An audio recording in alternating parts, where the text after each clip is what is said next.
Je m'appelle Avant. Ma question est juste de savoir ou comprendre. Vous avez parlé de la Trinité de Dieu. J'ai un peu de confusion sur ces versets-là. Il y a un verset qui dit il y a un péché qui mène à la mort, il y en a d'autres qui ne mènent pas à la mort. Et on nous dit que attrister l'Esprit de Dieu, c'est un péché qui mène tout droit à la mort. Mais quelque part, toujours dans la Bible, le verset m'échappe, Jésus dit, je crois que c'est le Fils qui dit, si vous attristez le Fils de l'homme, vous serez pardonné. Mais si vous attristez l'Esprit de Dieu, il n'y aura pas de pardon pour vous. Maintenant, qu'est-ce que ça peut avoir avec la Trinité de Dieu? Puisque là, je crois qu'on a un peu séparé cette Trinité-là. Ok, merci beaucoup. C'est une première question. On va prendre une deuxième question si y en a.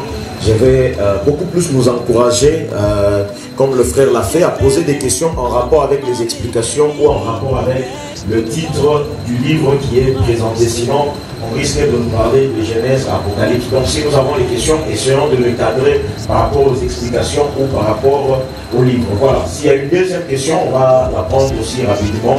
Et comme ça, l'homme de Dieu va répondre une fois pour toutes.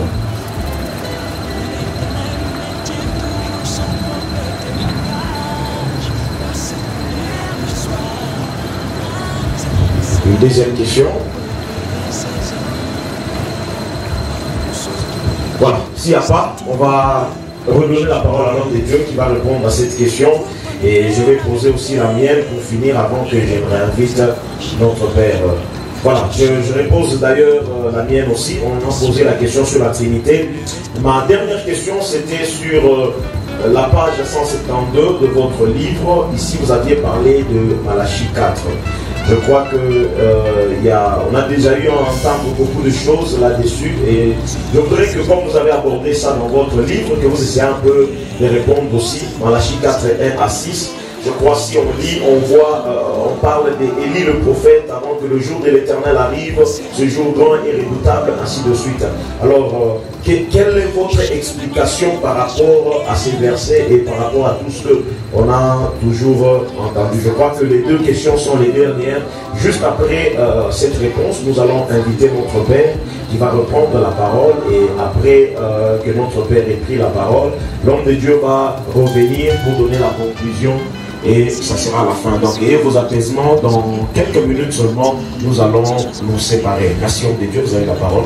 Merci. Je commence par la première question concernant la Trinité. Par rapport à cette question,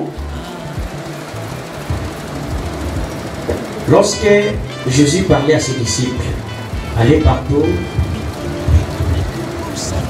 faites de toutes les nations des disciples, les baptisants au nom du Père, du Fils et du Saint-Esprit. Vous allez voir que Jésus savait que tous les disciples, les apôtres, ils étaient des prédicateurs. À chaque fois qu'il envoyait 2 à 2, ils prêchaient, ils opéraient aussi des miracles. Même Judas. Maintenant, pourquoi Jésus devait leur dire de rester dans la chambre haute jusqu'à ce que le Saint-Esprit viendra, c'est-à-dire les jours de la Pentecôte. Là, je suis dans Actes, chapitre 2. C'est-à-dire, Jésus savait que quand le Saint-Esprit viendra, il va donner l'explication sur les pères, les fils et le Saint-Esprit. En montant, il leur a dit Père, Fils, Saint-Esprit. Pourquoi? Parce qu'il n'avait pas encore reçu la puissance du Saint-Esprit. Mais lorsque le Saint-Esprit est venu, il a parlé avec les responsables de tous les apôtres.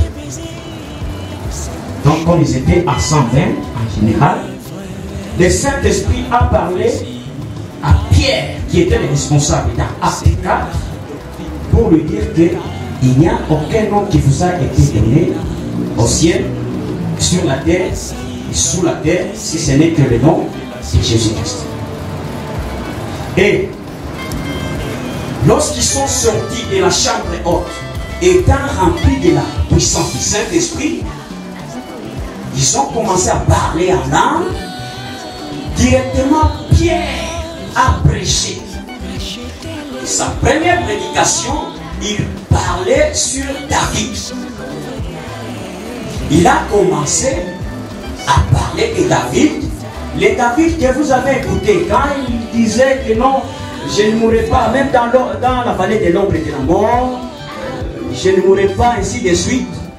Les David là-bas, lorsque vous voulez avancer quelque part, vous contournez, toujours ici en Jérusalem, vous allez trouver la tombe de David. Et David qui est mort. Mais quand David vous parlait qu'il ne devait pas mourir, il ne parlait pas de lui-même, mais il parlait du véritable David Jésus. Vous voyez?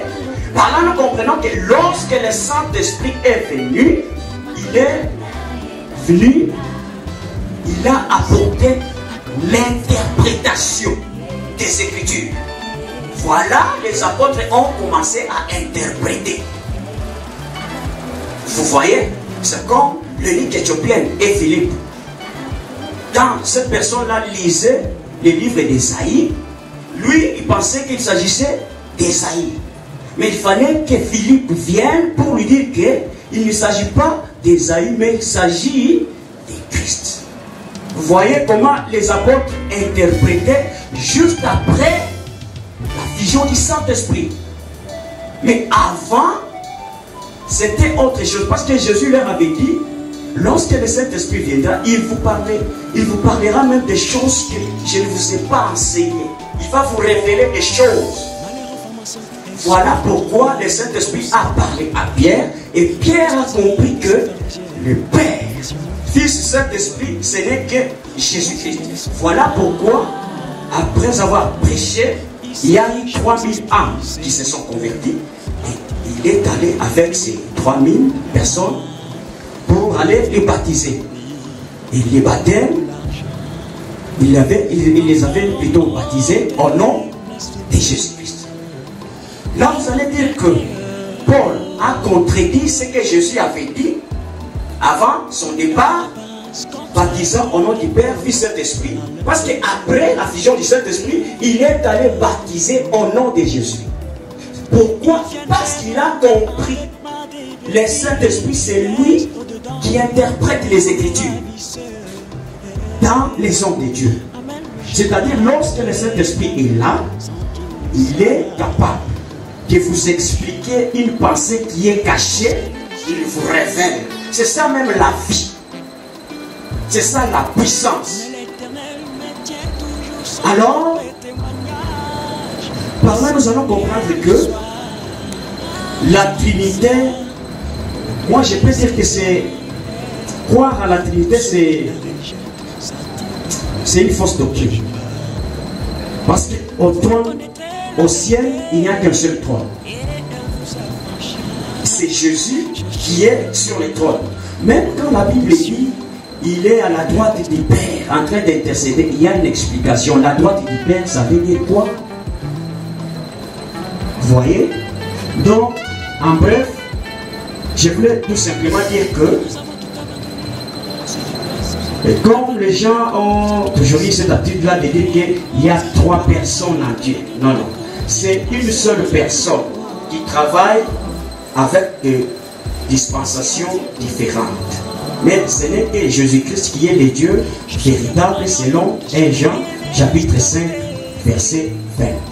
Ésaïe chapitre 9 verset 5. Je prends directement la deuxième question. Malachie chapitre 4. Avec ces passages, il y a beaucoup de religions qui se sont trompées. Parce qu'il y a certaines religions qui ont placé leurs prophètes dans ces versets. Or, si vous et moi, nous essayons un peu de bien regarder, quand vous prenez Malachie chapitre 4, à partir du premier verset jusqu'au 6e, vous allez voir qu'il y a 3 prophètes ici. Amen. Amen. La Bible nous présente, si on peut nous lire rapidement. Malachie chapitre 4, le verset 1er. On peut aller jusqu'au 3e verset. Malachie chapitre 4, du premier verset, la Bible dit: car voici, le jour vient, ardent comme une fournaise. Tous les hautains et tous les méchants seront comme du chaume. Le jour qui vient les embrasera, dit l'Éternel des armées. Il ne leur laissera ni racine ni rameau. Mais pour vous qui craignez mon nom, se lèvera le soleil de la justice. Le soleil de la justice. Et la guérison sera sous ses ailes. Merci, homme de Dieu. Ok. Pour vous qui craignez mon nom, il s'élèvera le soleil de la justice et la guérison sous ses ailes. Ah, donc là, nous voyons un soleil qui est tout un homme avec 2 ailes. Amen. Là, si nous voulons bien comprendre ces versets, quand vous allez prendre Osée chapitre 6, à partir du 1er verset jusqu'au 3e, les 3 jours d'Osée là-bas. Parce que la Bible reconnaît qu'un jour c'est tout un homme. Les 3 jours d'Osée, c'est ça les 3 prophètes de Malachie chapitre 4.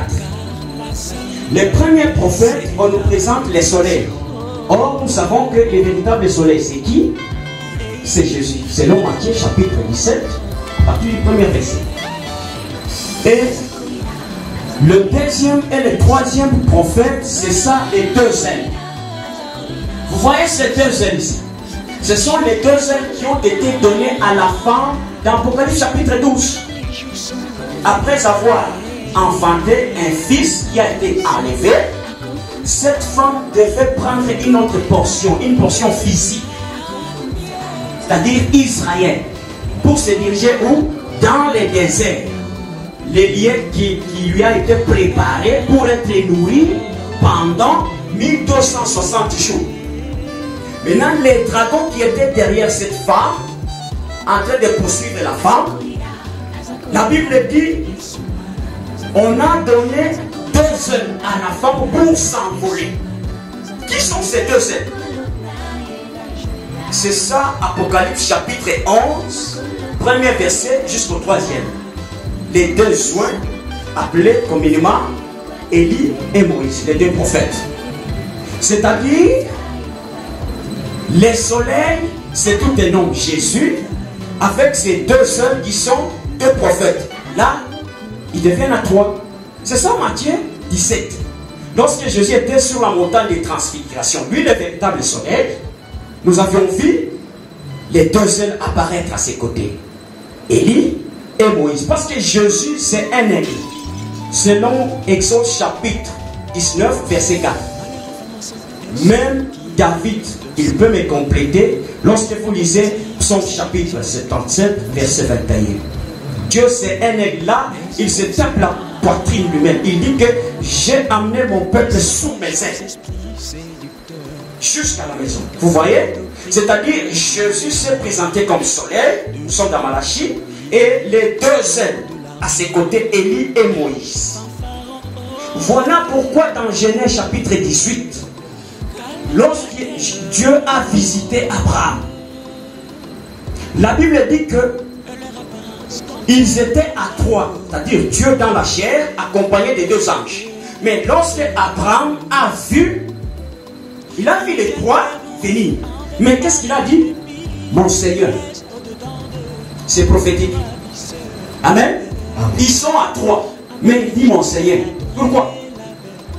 Et vous allez vous rendre compte que, c'est-à-dire, quand Dieu, c'est-à-dire, il y a un temps où Dieu tend ses ailes comme ça. C'est-à-dire, eux, ils étaient à 3, mais Abraham, avec un œil prophétique, lui, il voyait Dieu qui rabaisse ses ailes. Vous voyez? C'est pourquoi il a dit mon Seigneur. Mais lorsque les 2 anges ici devaient précéder l'Éternel en Sodome et Gomorrhe, l'Éternel est resté avec Abraham. Qu'est-ce qu'il a dit?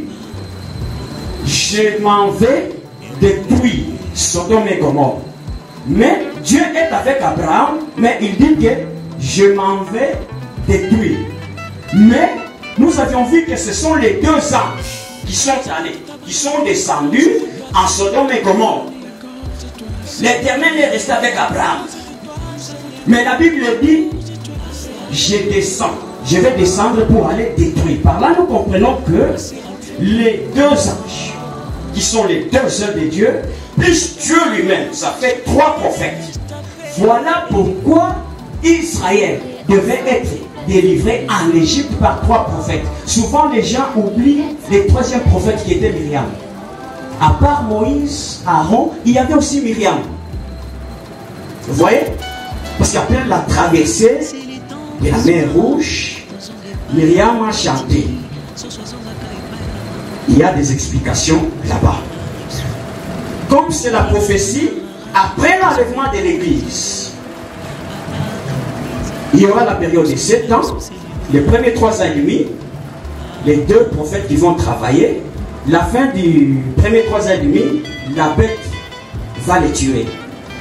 Dans la deuxième moitié, deuxième 3 ans et demi, ça sera le ministère de la bête ou l'antichrist.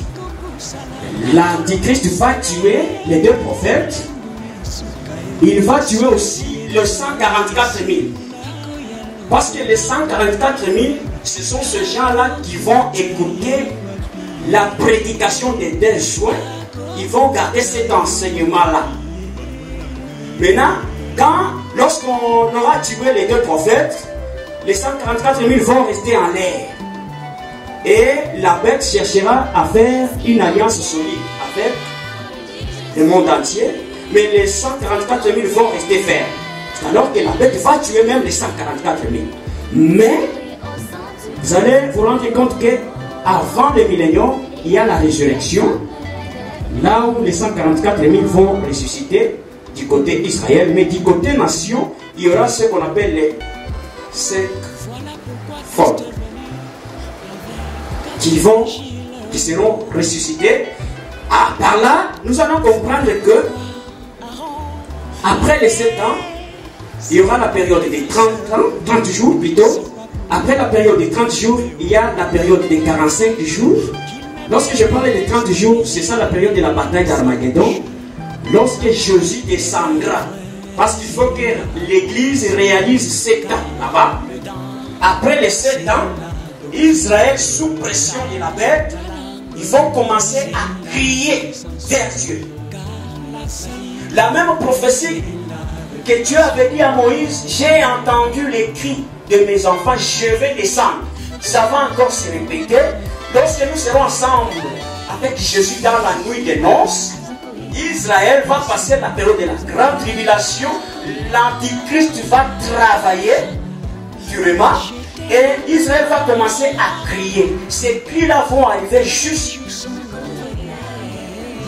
dans les airs et Jésus sera obligé de descendre. On va nous laisser, nous l'épouse, pour un peu de temps parce qu'il est écrit dans la loi que les maris ne partent jamais à la guerre avec sa femme. Donc nous étant épouses, nous allons rester pour un petit temps. Jésus va descendre pour frapper toutes les nations qui seront contre Israël, frapper la bête et les faux prophètes. Là il y aura 2 faces, la face du lion et la face de l'agneau. La face du lion pour frapper, c'est-à-dire la loi, et la face de l'agneau pour accorder la grâce. C'est à cette époque-là que Paul a dit dans Romains que tout Israël sera sauvé. Parce qu'il faut savoir placer chaque écriture sur sa place. Tout Israël sera sauvé. Ça sera à l'époque de la bataille d'Armageddon. Lorsque Jésus descendra à la période des 30 jours, c'est alors qu'il va dévancer l'antichrist et les faux prophètes en enfer. Mais les diables, on va les garder d'abord parce qu'il sera lié avant les milléniums. Et après cette époque-là, après la résurrection, il y a les milléniums. On aura expliqué pourquoi les milléniums se passera sur terre. Parce que l'Église va quitter dans les airs, tout en ayant un corps de gloire. Hein? Ils auront Donc nous aurons un corps incorruptible. Donc voilà. Si je comprends bien, toutes ces explications sont dans les livres.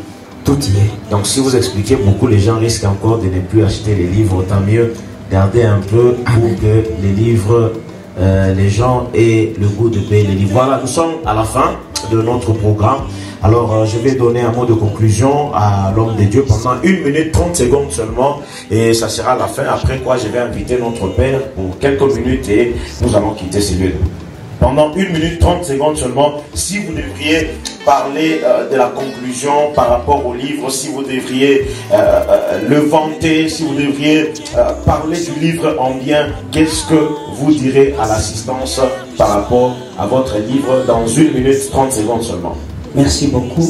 Tout d'abord, nous disons merci à tous les invités.